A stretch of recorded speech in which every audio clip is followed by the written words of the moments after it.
Let's get to it. Lesson one, get an additional 30 minutes of sleep a night. Take it as a challenge. Try to find that space, quiet your mind, and get your 30 minutes of sleep. And you'll see it makes a really, really big difference. My sleep habits were horrendous, to say the least. I mean, I've always had a hard time sleeping. You know, I couldn't figure out how to shut my brain off. So what made the light bulb come on is that I went out there and played a game, and I played like crap. And I was like, why am I playing like crap? Because I've been practicing these same moves over and over and over.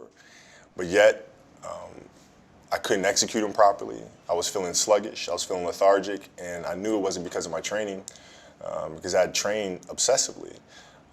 So then I started looking at other things. And that's when I came to the realization that, hey, Kobe, you're not 21 years old anymore, buddy.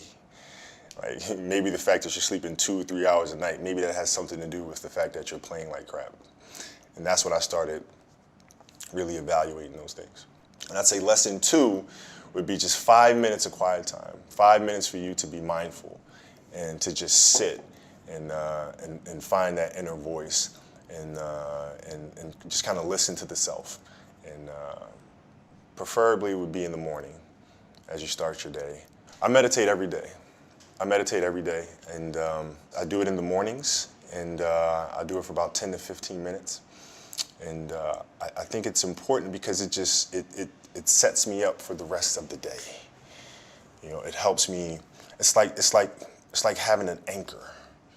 You know, if I don't do it, I feel like I'm constantly chasing the day, as opposed to being able to be controlled and dictate the day. Not that you're, you know, calling the shots on what comes forward, but the fact that I am set and ready for whatever may come my way.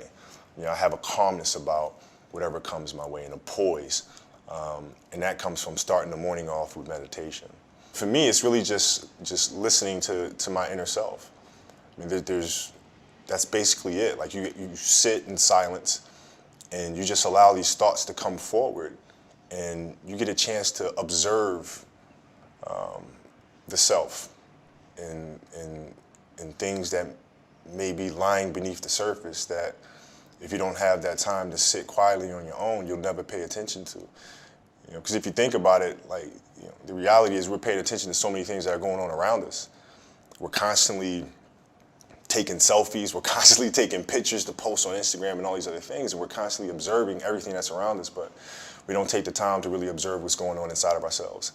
And that's what meditation is for me. In 2000, we had a new head coach that came to the Los Angeles Lakers by the name of Phil Jackson. And Phil was just coming off of winning 6 championships with the Bulls. And he was really big on mindfulness and really big on meditation. And it wasn't an option for us. So we'd sit in our film room, and he'd turn the lights out, and we would meditate as a group. And he'd teach us mindfulness. And it really connected with me because he was teaching mindfulness through something that I was extremely passionate about, which was the game of basketball. So it was told through the lens of, this is going to help you here. And so I had this curiosity about it.